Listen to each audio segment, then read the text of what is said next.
राजा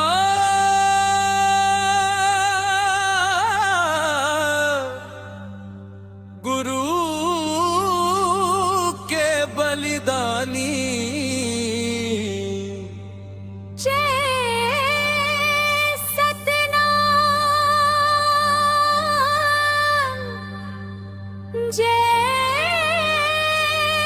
गुरु दास जय अमरदास गुरु राजा गुरु बालक दास की जय।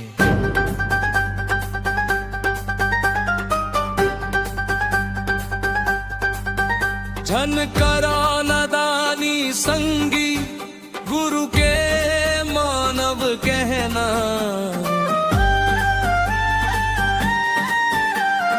आखी रही के अंधरा झन बन कान रही के भैरा। राजा गुरु के बलिदानी झन भुलाओ भाई सतनामी। धन है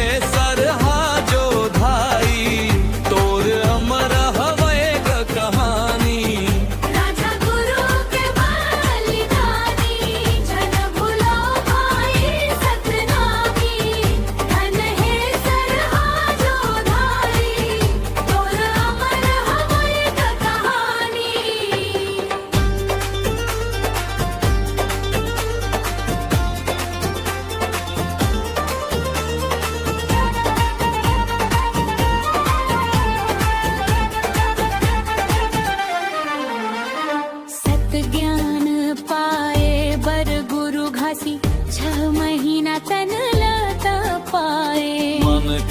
मन के एक बरोबर सत्य के रास्ता बताए।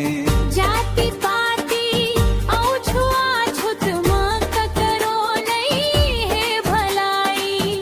जाति पाति औ छुआछूत मां ककरो नहीं है भलाई। राजा गुरु के बलिदानी झन भूलो भाई सतनामी।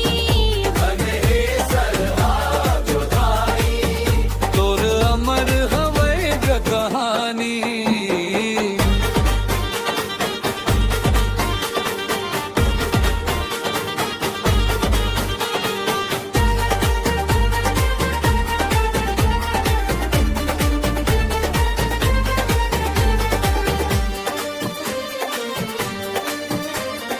सत्य के खातिर अमरदास गुरु चटुआ माली ये समाधि। सत्य अहिंसा के मार बताए तपस्वी गुरु सत्यधारी।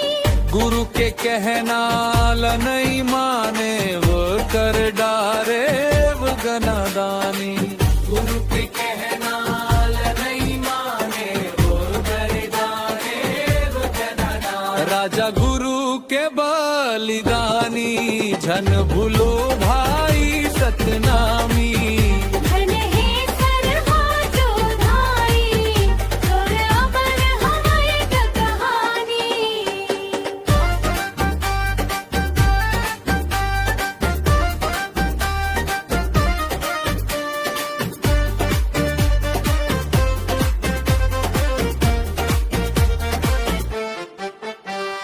समाज के हक अधिकार पर राजा गुरु लड़े लड़ाई। राजा गुरु के वीर गाथा गावे छत्तीसगढ़ के माटी। शिक्षित बनो संगठित रहो गुरु के अमर। हाँ शिक्षित बनो संगठित रहो गुरु के अमर